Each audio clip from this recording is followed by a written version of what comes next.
स्वागत छ दर्शकवृन्दहरूलाई कार्यक्रम समय सन्दर्भमा म रोहन श्रेष्ठ। दर्शक आजको यस समय सन्दर्भको यो श्रृङ्खलामा हामी भूकम्पको बारेमा कुराकानी गर्न गइरहेका छौं। कसरी चाहिँ आफूले हाम्रो अझै सुरक्षित तरिकाले हामी बस्न सक्छौं यस विषयमा कुराकानी गर्न गइरहेका छौं। र आजको यस कार्यक्रममा हामी थोरै पृथक रूपमा हामी आजको यस समय सन्दर्भको यो श्रृङ्खलामा हामी अंग्रेजी माध्यमलाई अंग्रेजी भाषालाई प्रयोग गर्न गइरहेका छौं। र आज हामीसँग भूकम्पको बारेमा कुराकानी गर्नको लागि यति बेला हामीसँग हुनुहुन्छ president and CEO California seismic safety commissioner र structural engineer doctor H Miyamoto. उहाँलाई स्वागत गरौँ। Welcome sir, welcome to Nepal, welcome to Himalaya television. Thank you. I'm glad to be here. Tell us something about this visit of yours, first of all. Oh yeah, actually I got here essentially 3 days after the first earthquake, and it's basically what we're doing is that we are engaged by private sector and also assisting government and international agencies for basically the damage assessment and create the so-called process to fix this up. That's basically what we do. How have you been analyzing this situation? Well, the earthquake is I mean, it was a big one. It was a big earthquake, and it's affected not only just the... Can we say that this is the great earthquake? Oh yeah, I mean, this is probably one of the biggest one in the world actually this year, and 7.6, 7.9. And it's not only, but the problem is that it affected just that almost like 1/3 of a country, half of a country, and it's just an unbelievable amount of destruction because of mainly because of those houses are made of a brick and so on, and it's not really resilient to this big shock like that. But difference is like a Kathmandu Valley here, you can see the damage is somewhat limited. Limited. That's right. What is the reason behind this? The reason is, one of the reasons is because of well, first epicenter was pretty far away, about 80 kilometers away to the Gork up there. And this valley, this city is set on an ancient lake bed. Yeah, there was the leak. That's right. Yeah. Yes. So because of that, this city, or let's say Kathmandu Valley, is quite safe. Can we say that or not? Well, I mean, essentially, here's what it looked like. Essentially, it's a lake bed, so it's a really soft deposit. It's really super soft, actually. So I don't know if you remember the motion. It's kind of like a rolling motion coming through, and that actually caused the high-rise buildings to actually resonance with it. That's why you see a lot of cracks in lower 5 to 6 levels. But once it comes to smaller buildings, it kind of goes with the ride, so it doesn't resonance much at all. That's why some of the older construction is small one. It didn't look like even there was the earthquake. But once it comes to bigger temple and the bigger structures, tend to become like that. But so far, I haven't really not seen like a major structural damages in the high-rise buildings either. I mean, there are a lot of non-structural damage, a lot of them, and they're actually pretty dangerous in some cases. But they are definitely repairable, and actually repairable by the better way, actually, much safer way, and really cost-effectively. If you see, like I said, for example, this building we're in, it's a concrete building, and I think the last 10, 15 years, I think Nepal engineers did a really good job. The concrete structures has a really good detailing of the so-called steel, so-called beam, the columns engagement, has a confinement we call. Actually, they performed really well. But we got to be kind of careful about the older structures, and sometimes they are less resilient.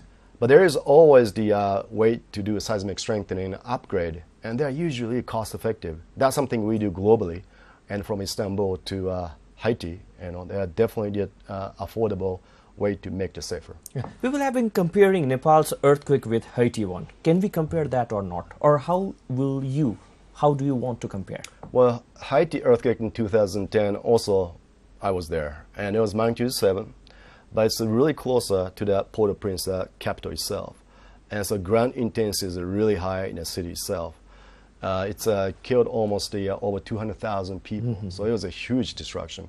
However, it was just essentially one city earthquake in a way. So not the countries. Not the country like that, like what we're facing here. So challenge here is tremendous, and it's really hard to get to some villages and township.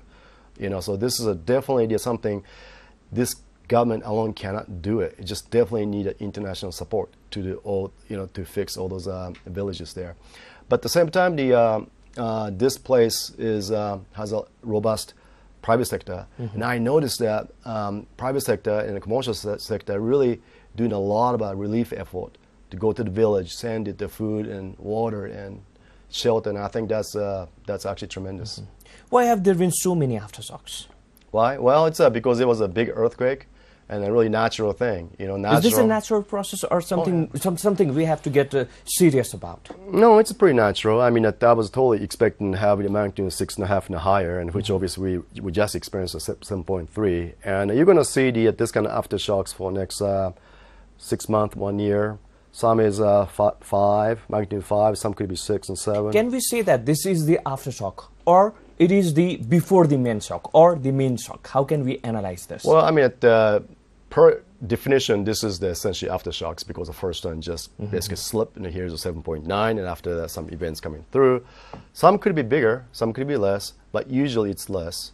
But it won't exceed 7.6 Richter scale. I'm not sure it will not. I think it's kind of hard to say.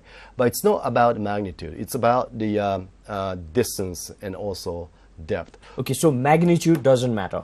It does, but it's actually that magnitude matters, and also depth matters, and also the distance matters. And for example, 2011 Christchurch earthquake in New Zealand, first one's magnitude 7. It didn't really damage the city much. But 5 months after, there was a magnitude 6.3, which really destroyed the city and it killed many people. And because the reason is it was shallower and it was closer to the city. So we should be really careful about it. But however, we shouldn't be scared about it. And because this is something like, for example, in Japan, we go through this, you know, like every year almost. You know what I mean? And so there is no specific. No, it's how long it's going to continue? I think probably going to last a year, I imagine. You know, so it's just, but you know, it's if you see the risk of it. For example, that yes, many buildings collapse here in Kathmandu. That's true. But also, if you look at the big picture of it, very small percentage of it. So, I mean, in theory, this city went through the couple of major earthquakes and without much damage in a way. You know what I mean? So it's, to me, like this is a place I want to be at. You know? So it's not going to damage much to the aftershocks continues. If there was the earthquake closer and shallower, it will cause more damage. That is true. But also, same time though, I think we should worry about it, but we should not so scared about it. We got to keep going, you know. We cannot change life so much. For example, if there was an earthquake right now, I will not run out from this room. What I would do is I would go underneath this table. Because most of people get injured by not just building falling, but because of the things falling off, you know. And also if you run out, chances that you get hurt actually higher than just being inside of a desk. Okay. While talking about the aftershock, do you have some more examples of other countries, how long it went, or what kind of the size of the earthquake aftershocks? Well, the magnitude 9 in Sendai, the Tohoku earthquake in Japan, 2011, which actually killed over 20,000 people because of the tsunami mainly. And I was there right in there actually, and that lasted about. There was a big aftershocks after that, you know, magnitude 7, 8, 6. It lasts about maybe a year to year, somewhere in there. Usually, I mean, you're going to see that there are thousands of earthquakes actually, but sometimes you don't feel it. Sometimes you feel it, you know. But aftershocks will be there. But I think that what really matters now is the build back safer. I think that's a really key component of it. Even the country houses made of bricks and rocks, you can actually build the thing much safer, and it doesn't add much money at all. And that is the key. It's coming down to training of the masons and so on. And we have the actually technique to doing that. And also all those cracked panels in high-rise buildings and small houses, that can be also repaired, but not repaired in the same way, but repaired in a slightly stronger way. And there is a ways to doing that. And next time there are less cracks, you know, because I mean, those apartments, horrible. I mean, the people definitely, there's no place to live. And because of not the structural damage, because of this non-structural cracks, believe it or not, so those buildings actually met the intent of a building code. Either Nepalese code or Indian code or American or Japanese code. If you meet... It did not. It did. Okay. It did. It did, yes, it did.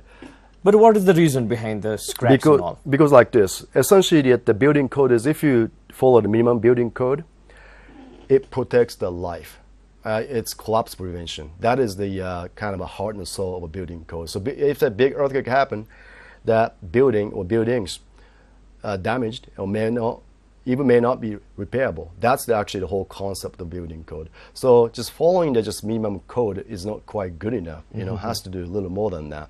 For the new construction, doing a better performance building, it doesn't actually add much to the cost. Was maybe 2 to 5% the total construction cost. I mean, that's considering that investment is so small, considering that so-called consequence is so large, it just so makes sense.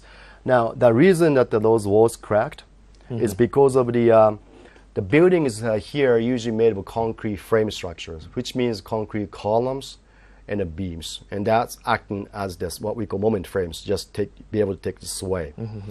Now, that's how engineers design it. However, there is the brick panels, right? And the brick panels is pretty rigid, pretty rigid.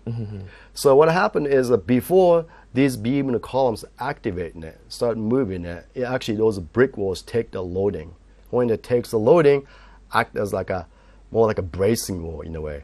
But it's not designed for it. That's why you see a whole bunch of cracks there. And so that's why most of the case cracks you see is a diagonal, what we call shear failure cracks, or horizontal. That's what you see in those apartment buildings or the houses actually. Is that dangerous or not? That kind of cracks? Oh yeah, most definitely. Or it depends upon the intensity of the crack? It's the, well, I mean, in some cases, just cracks just only plaster, really superficial. So they're not really dangerous, just to fix it. But some cases, the cracks become pretty big. And that become the falling hazard. That really concerns me because aftershock will cause the so-called dislodging of that broken walls much easier. So that's definitely dangerous to the people's lives. And so they're usually considered to be limited entry yellow tag locations, if that kind of falling hazard exists. But again, these things can be fixed better and it really costs effectively. Oh yeah, I mean that's given. You don't want to build back exact same way. You want to build back a little bit safer. There is a general question. Scientists, they have gone to moon. They are trying to go outer space, or let's say in the Mars or something else. Yeah. But still, we are not been able to study our own geology, our own Earth. Why so? Don't you feel that sometime? Well, I mean, earthquake is... Or we can't go beneath the Earth. Well, earthquake is, it's definitely hard to predict. I mean, if some seismologists tell you one thing today, 10 years from now, he's probably wrong, It's always changing. It's actually new science. And also building behaviors, too. Those things are very new science. So we're actually learning every earthquake. That's why as a structural engineer, it's very important to actually not rebuild things, but observe what happened to it. And so that's why we go to pretty much every single disasters to just to kind of learn a lesson, obviously help people there, but also learn from it so we can apply the knowledge to the future places we at. I think that's really critical. And earthquake is very hard to predict. And if somebody tell you that yes, earthquake will happen certain time and certain day, I guarantee it, he is not telling the truth. Okay, I mean you can kind of forecast what probability of that potential area or zone, what could happen. That could be predicted. You could forecast. You can do a probabilistic kind of a statement about what could happen in an area, but you cannot say earthquake will happen here in a certain time in a certain day. That's not possible. With the high magnitude. That's right. It's not possible. So it's there are going to be a lot of rumors about this whole earthquakes, or that it's going to happen. We have to evacuate at a certain time, but it's not like that. But we definitely need to be careful about the. In this scenario, how can we be careful, or let's say, how can we remain safe? Well, make sure that being a building, let's say like this one, it's undamaged, and I think that's really important. I mean, you don't want to go into the building which is damaged, cracked, because that could be really dangerous, actually. And also to start repairing things and start removing things, because of the that's important to kind of keep going. Is this aftershock dangerous? Oh yeah, potentially, most definitely dangerous. But we can always repair back something. We can repair today to such that for next aftershock don't get damaged. You can do things like that. What should be done? to make those houses which is not cracked, or let's say which is not damaged in this earthquake, though due to this soil, can we say that the houses which is not damaged by this earthquake is safe to stay, safe to remain, though government or the engineers, they have said that this is quite good, or this house is quite well to stay? Oh yeah, if it's the undamaged, it's safe to enter. So there is no damage, means that the structural... Will this aftershock affect them or not? You will, of course. And but the long as aftershocks is less than what we experienced, the chance is that the house performed pretty good, you know. So it was, in a sense, field tested by the first big earthquake. So it's performed pretty good. But if that epicenter is closer, it would perform differently. One thing we should really start considering it. I mean, doing repair and reconstruction is important, but also seismic strengthening. Seismic strengthening of existing buildings, existing houses. Just the adding a certain reinforcement, adding in some cases we added... Retrofit, can you say that or not? What is that retrofit? Retrofit means essentially the seismic strengthening, like a strengthening the structural system. For example, for this building, you can make this building stronger today. We can do that. Just add in a certain devices in a certain elements of buildings, or reinforce the columns. Or some cases we wrap the columns of beams with the fiber reinforced plastic. And sometimes we put the damping devices, shock absorbing devices. And these are actually technology, I think it's affordable. I mean, even a place like Haiti, which is really poor, and we're able to Just following this retrofit. Yeah, and especially like schools and hospitals. And especially at the larger buildings, I think it's very important to do seismic strengthening. I really do, and because that's going to impact not only lives but also the how the society can exist after the major earthquake. You know, how can we prepare ourselves from the massive destruction? Let's say. I think that the one thing you want to should be done. I think like a house, you should anchor stuff. Like for example, I see a lot of bookshelves and stuff come off there. I think you should anchor it. That's pretty easy. That is before earthquake. That's right. Yeah, because people do get hurt by that. And I do know that the one occasion, one person died in Japan because books just fell on her.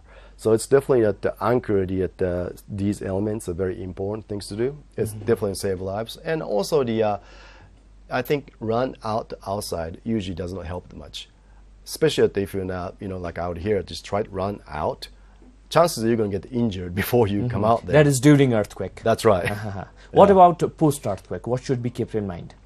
I think a post-earthquake, you should observe any kind of cracks in the building, and anything that become bigger cracks and so on, you should be really careful about it. Or something that some leaning condition, you should be really careful about it, and you definitely consult the structural engineers if you see anything like that. What kind of factors should be kept in mind before the construction? I think obviously I think somewhat building code has to address the so-called soft soil effect here. It's very different from what what expected actually. So that's something need to be addressed. Two is I think the reconstruction of the brick structures. There are certain ways we can do to make it better. And also thirdly, the construction itself, the actual quality control of it, that is so critical. So you can see that not only building code or engineering construction, but all the things have to be basically in line to make it right, Okay. What about the soil? What about soil? Well, what kind of soil is quite good for the construction of the building? Well, I mean, usually you want to build things in, rock, like a hard place and stuff like that. But in many cases, people don't have options. It's like a limited option. You can avoid those places. For example, places like California and Japan are so crowded, we just have to build things. But you can build things really safely. It really doesn't matter what's around it. You can build really household buildings or schools or hospitals extremely safe, and even there are many ways to doing it, to even not only just save the buildings, but also be able to occupy it after that major earthquake. So you can do things like that. Dr. Miyamoto, thank you so much for your time and your opinion. Thank you so much. Yeah. दर्शकवृन्दलाई पनि धेरै धन्यवाद आज हामीलाई साथ दिनुभएकोमा। समृद्धि र शान्तिको अभियान हेर्दै रहनुहोला Himalaya television. नमस्ते।